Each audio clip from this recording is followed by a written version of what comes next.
Você teme algum outro material vazado nesse sentido? Porque já vazaram várias coisas, tem coisa que você tá pensando, puta que pariu, e se eles fizerem isso? E se eles fizerem aquilo? Isso te dá medo? E você também pode... Experimento social e vida. Você acha que isso se mistura mesmo? Porque a internet também tem umas coisas bem fajutas, bem duvidosas. Qual é a sua opinião? Então, só para terminar, eu vou já responder a sua indagação. Então, a gente conseguiu ali modificar a vida dessa criança. Essa criança tem uma visão, diante do parecer da psicóloga, super positiva do dia. Ela não foi abalada, pelo contrário, a gente mudou a realidade dessa criança. Essa criança frequenta a minha casa, a mãe dela é super grata.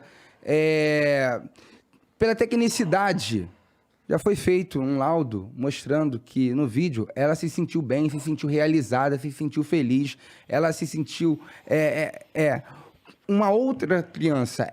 Existia essa criança antes do Gabriel Monteiro, do trabalho do Gabriel Monteiro, existe essa criança após o trabalho do Gabriel Monteiro, que é totalmente positivo. E o que o ECA preconiza? O bem-estar da criança e do adolescente. Eu estou conseguindo modificar a vida dessa criança. E falar que eu estava induzindo é o quê? Porque induzir é o seguinte, é você propor algo que não é uma realidade, é uma ficção. Eu vou te induzir a dizer que, sei lá, você gosta do Flamengo, mas você não gosta. Alguma coisa. Terceiros ajudaram essa criança, baseado no seu vídeo. Uma empresa, olha, Sim, eu vou muita gente financiar ajudou, isso. ajuda até hoje. 78 mil reais a tal da vaquinha, 78, fora outras pessoas que ajudam, fora que eu ajudo em off. Porque tem muita gente que fala, poxa, Gabriel Monteiro, tudo que você faz é filmado. Não, existem algumas coisas que são filmadas, mas a maioria das coisas que eu faço não são filmadas e você não sabe. E você me julga por não saber, porque não é filmado. Se fosse filmado, você julgaria. E como é em off, você me julga porque eu não filmei. Complexo. É bem complexo.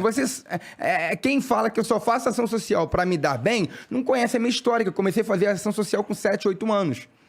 Minha mãe tem uma ONG que não recebe nada do Estado, uma ONG que beneficia as pessoas em nada, em troca de nada, porque minha mãe tem um pensamento cristão, minha mãe incutiu isso em mim.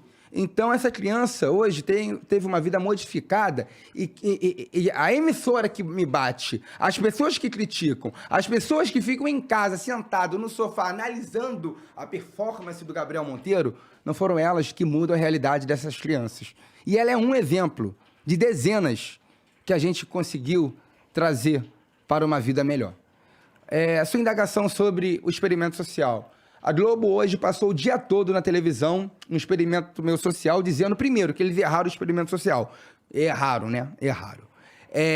Disseram que era furto. Basicamente falaram que era furto na reportagem. Na verdade, era um experimento social sobre feminicídio. Era o seguinte, era um marido revoltado com uma mulher que queria matá-la. E o modus operandi dele era o seguinte, joga a bolsa no meio da rua dela, quando ela for pegar, eu vou atropelar. E existiam canalhas que aceitavam essa proposta. O experimento social não é um quadro especificamente do Gabriel Monteiro. A Globo fazia no Fantástico. Milhares de canais fazem no mundo todo. É uma proposta de mostrar um mal para a sociedade que a gente tem que romper, e até mesmo de forma pedagógica, ensinar algumas coisas para os cidadãos. Teve um bem famoso meu que alertou o Rio de Janeiro todo, o Brasil todo, do roubo de bebê. O número do roubo de bebê estava ficando bem alto, que eu fiquei sabendo. Com isso, a gente mostrou como que é o modus operandi desses marginais. A gente deixava uma mulher com um carrinho distraída, daí existia uma pessoa fazendo, aí sim, está induzindo a pessoa a cometer uma criminalidade. Isso funciona para o modus operandi do experimento social, tal como o Fantástico fazia. Daí a pessoa aceitava a proposta para roubar o carrinho de bebê com o bebê dentro. Daí eu chegava na hora e interpelava a pessoa. Pô, você acha legal por troca de um bem, por troca de uma vantagem, por algum benefício, você roubar um bebê de uma mãe? Como que você acha que essa mãe se sentiria? Era uma proposta do meu canal ali que eu fazia de experimento social. Eu deixei de fazer experimento social porque eu fui para outra seara. Entendeu? Eu me arrependo de alguns experimentos sociais, acho que não foram tão oportunos, mas não existe forjar vídeo, porque o experimento social, a proposta do quadro é justamente fazer um teste de honestidade nas pessoas. Esse vídeo do cara que joga a bolsa lá, ele foi... Era de feminicídio, era pra jogar a bolsa, salvo engano, era de feminicídio, né? Pra jogar a bolsa para o marido atropelar a mulher. E na hora que ele joga a bolsa, eu entro pra interrogá-lo, porque ele aceitou uma proposta tão ruim, tão desgraçada. Então, ali eu não tô forjando o vídeo, porque a tática é muito boa, é sutil, contudo tem uma efetividade muito grande. Você que não conhece meu trabalho tá achando que eu tô forjando o vídeo. Não. Existe o Gabriel Monteiro que faz prisões, existe o Gabriel Monteiro que faz fiscalizações, mas existe o Gabriel Monteiro que faz TikTok, que é um vídeo encenado. O TikTok é encenado. Ali, a proposta do TikTok é encenação, é ficção, é teatral. Aí você pega um vídeo teatral, que é o experimento social, a gente não está comprando ali o alvo. Existe o alvo que é verdadeiro. A pessoa que cai no experimento social, ali não é um ator. Aquela mulher era uma atriz? Sim, a mulher é uma atriz. Mas o alvo... Isso não fica claro também, né? Não, mas no vídeo fica, eu falo. Tá. É porque as pessoas não foram no meu vídeo. No vídeo eu falo, gente, isso é um experimento social, a gente está com essa atriz aqui, com essa menina, que vai simular isso, isso e aquilo. E a tática obtida pelo outro ator ele falou algumas frases ali que foi planejamento dele, existiu ali um planejamento dele para captar as pessoas que cometeriam esse ato que não é criminal, porque é um experimento social, mas existe um parâmetro moral. Daí a gente fez diversos quadros sobre o experimento social, mas isso não é forjar vídeo, eu não estou forjando vídeo, eu não estou comprando o alvo, eu estou encenando no experimento social, mas o experimento social, a proposta é justamente essa. Você lembra do experimento social sobre a homofobia? Do Fantástico, eu fiz um muito parecido que a Globo me bateu. Eram dois atores fingindo ser um casal e uma pessoa ali propagando a homofobia. Com isso começava a inibir o casal homoafetivo por causa de um carinho, de um abraço, de um afeto. Daí vi a reação das pessoas. O que eu pensei? Vou fazer algo parecido, só vou mudar algumas coisas. Eu vou colocar um ponto em um funcionário que aceita essa proposta minha. E existe o Rick, que trabalha comigo há muitos anos, desde o começo. Ele ficou entrevistando as pessoas e ele ficou meio com um ponto. Não é exatamente um ponto, mas ele conseguia me ouvir era ouvir o quê? Fone de ouvido e um rádio. E eu ficava falando para ele algumas palavras-chave. Rick, olha só, essa pessoa aí, eu acho que está começando a transparecer um pensamento homofóbico. Então pergunta se ela aceita matar gay. O que você acha quando mata gay? Rick, poxa, essa pessoa concorda. O que você acha? Rick, agora fala o seguinte, se ela tem raiva de gay, pergunta aí. Aí a pessoa falava que tinha raiva de gay. E os argumentos eram chulos. Eu tenho raiva de gay porque gay é do diabo. Eu tenho raiva de gay porque gay transmite doença. Eu tenho raiva de gay porque gay faz coisas detestáveis e a gente tem que tirar essas pessoas do Brasil. Então eu dava para ele as palavras-chave e quando eu via que a pessoa transpassava um pensamento homofóbico, eu entrava e desconstruía com argumentos a pessoa. Sabe o que fizeram? Pegaram a parte justamente que eu dou as palavras-chave para ele, para a gente reconhecer quem é homofóbico e quem não é, e falaram que o homofóbico sou eu, sendo que o Fantástico fazia a mesma coisa. Então aquele ator que incentivava ali um suposto preconceito para ver a reação das pessoas também é homofóbico? Então o quadro do Fantástico era homofóbico? Eu queria identificar quem aceitava esse pensamento e eu entrava em cena e desconstruía totalmente a pessoa. Se você concorda com esse tipo de vídeo ou não... Esse vídeo tá no teu canal. Tá no meu canal. Eu desconstruindo e aquela pessoa que não aceita, eu parabenizo. Então cortaram apenas especificamente a parte das palavras-chave que a gente dava no experimento social para a gente combater esse preconceito e falaram que o preconceituoso sou eu.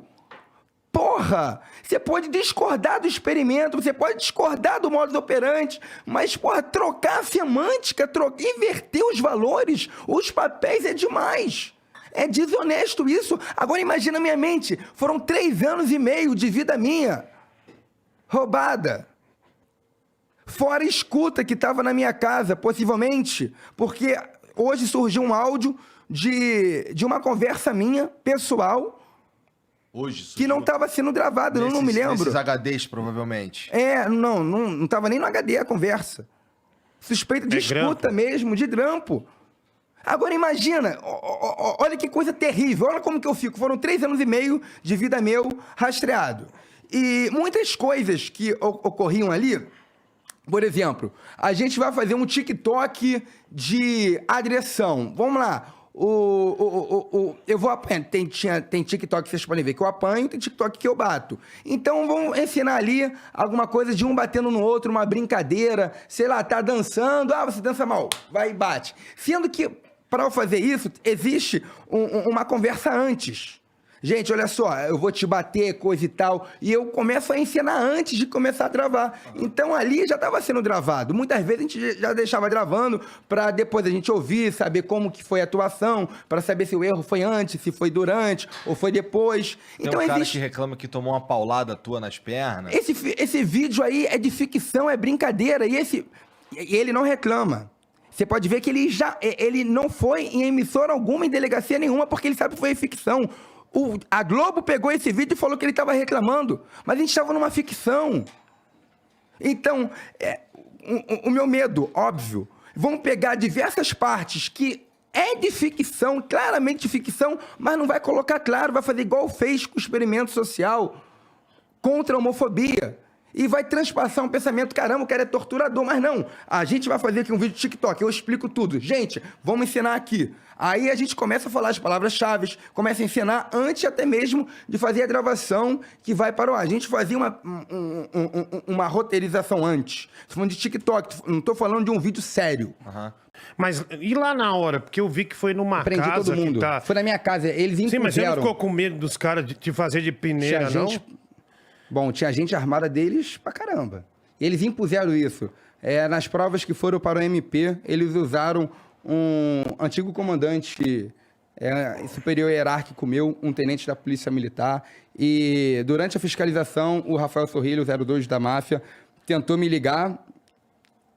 Já tinha visto ele 1 ou 2 vezes na Barra da Tijuca, não reconheci pelo nome na hora, e também não aceitei. Eu falei, não sei nem quem é, não vou conversar com ninguém. Mas mesmo se eu soubesse, não tinha interesse algum de negociar com ele. Isso daí é pra tu filmar, pra tu colocar isso na internet, precisa de autorização? Eu tenho que tampar o rosto porque eu prendi todo mundo. Se eu não tivesse prendido, não. Eu não posso recair no abuso de autoridade. Como eu prendi todo mundo aqui, todo mundo que foi preso teve o rosto tampado nesse vídeo. Então, coincidentemente, esse 02 que foi preso, o Rafael Sorrilha, um dia antes da Globo começar a campanha de cancelamento da minha pessoa, estava na Globo. Ele estava na Globo? Sim, fazendo o quê? E aí não teve cobertura, não teve... Disso? É. Pô, Igão, você é da Baixada Fluminense. Não, pô, mas eu preciso que eu tô aqui pra te acha... instigar a falar. Você é da Baixada Fluminense. Meu irmão, você acha que quantas pessoas... Você sabe, no vídeo ele fala, a gente tem todo mundo na mão. Basicamente isso que ele fala. Você quer quem? Deputado federal, estadual, vereador?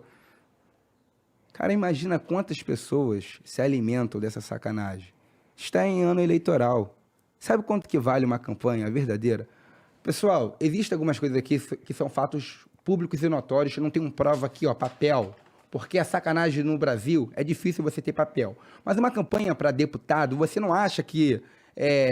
para você ganhar, se você não for um outsider, se você não tiver um trabalho bem bonito, não coloca milhões aí não na campanha não para ver se você vai ganhar. Porra, a campanha é caríssimo. Você acha que uma campanha... Não, a campanha é caro pra caralho. Ou você acha que é declarada a campanha dos políticos?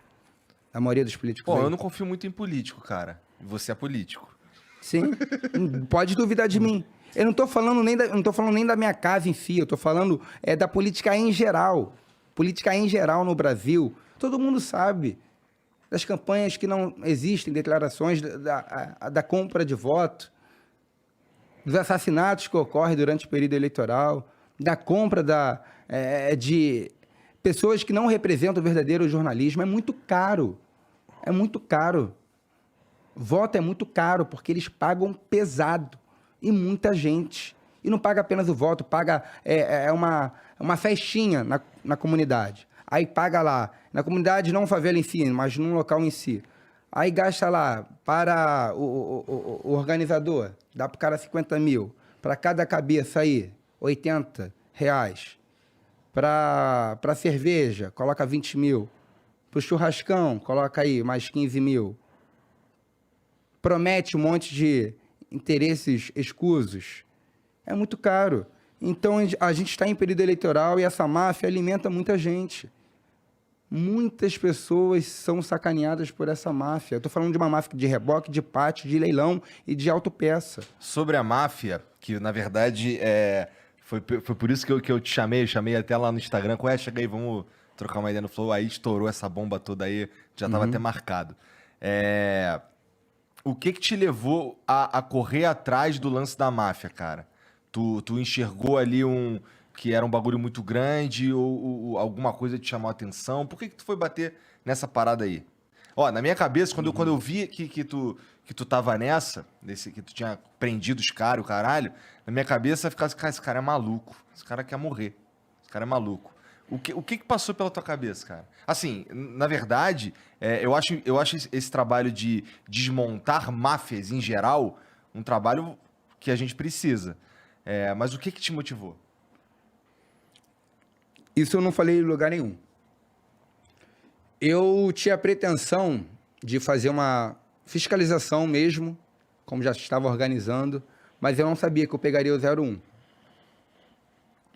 Quando eu fiz a fiscalização e peguei indícios de peculato, desvio de função, furto qualificado, e vi que a matéria era bem pesada, eu saí dali abalado. Tive noção que estava comprando uma briga grande.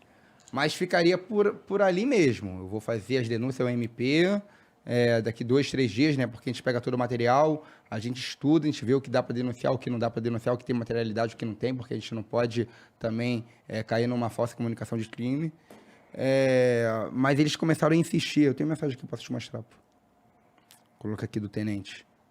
Olha quantas vezes ele me ligou no dia para eu não fazer a fiscalização no meio dela. E essa fiscalização, tu precisa de autorização?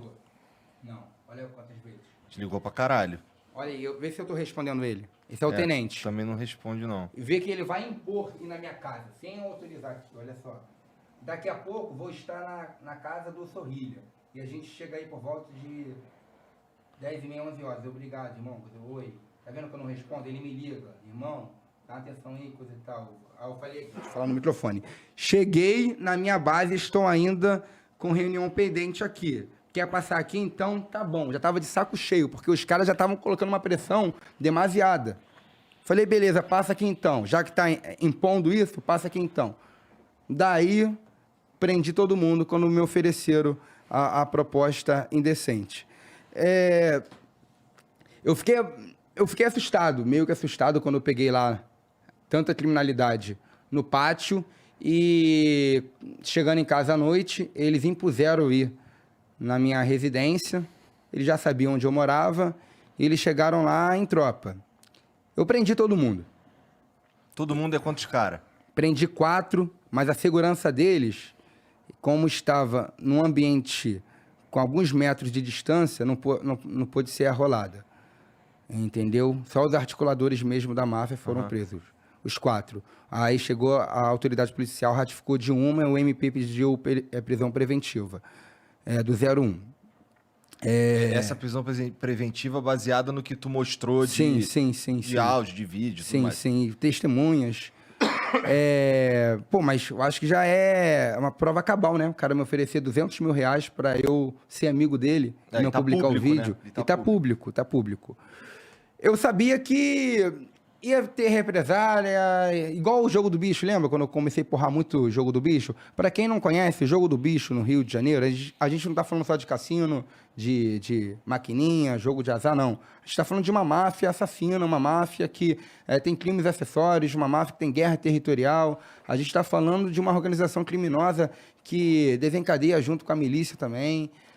Porque pra bem mim, mais pra pesado. mim é o problema do jogo, Eu sou do a jogo favor. do bicho. Eu O problema sou a é que é favor. o que tem em volta, né? Sim, eu sou a favor da legalização, não tenho problema com isso. O problema é a corrupção na alta cúpula da Polícia Militar, que ocorre com a contravenção penal, que é uma máfia também, e ai de quem mexe com eles.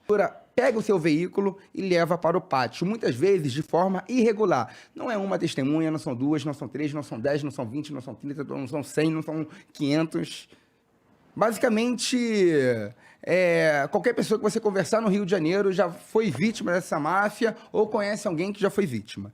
Então, você chega no pátio para pegar o seu veículo, né, após ser roubado, e você não consegue, porque você tem que pagar a máfia, o reboque, que a taxa é altíssima, a diária do pátio, parece até que você tá estacionando um helicóptero, um avião. É caro pra caralho. É caro pra caramba, fora as diversas multas que são inventadas pela prefeitura. Você acha que um padeiro, uma mãe de casa, uma dona doméstica, um morador de comunidade consegue pagar 5 mil reais, 4 mil reais para retirar um bem que vale 7 mil? Não. E esse bem vai para o leilão. E no leilão que está toda a sacanagem, desvaloriza todo o bem, o bem é utilizado muitas vezes para pagar a dívida, você não recebe nada e tem um destino sempre para os amiguinhos da máfia, porque a máfia não está apenas no pátio, a máfia está no reboque, está no pátio, está no leilão, está na distribuição da peça, está nas lojas de automóveis, está nos compradores. Existe todo um esquema estrutural enorme. O 01 da máfia do Rio de Janeiro que eu prendi, o Jailson, que foi na minha casa, me ofereceu 200 mil reais, tudo gravado. O que eu estou falando aqui... Tá gravado? Tá gravado. Ele foi preso. Tu chegou a soltar isso? Soltei. Sim, senhor. Soltei. Tá no canal? Tá no canal. Ele me ofereceu 200 mil reais apenas para eu não publicar o vídeo e ser amigo dele. E não é 200 mil reais agora, 200 mil reais recorrentemente, quantas vezes eu quisesse. Era uma mensalidade, ele queria me dar um mensalinho. 200 mil reais para ele não é nada. Você que acha, caramba, 200 mil reais, é isso daqui para ele, ó. Isso daqui, não é nada. Eu prendi esse cara em flagrante delito, prendi o 02 dele, o Rafael Sorrilha, prendi o major da Polícia Militar, Esses caras, Djalma. esse Jailson... É o 01 da máfia. E o 02, eles são civis. Rafael Sorrilha, sim, são civis.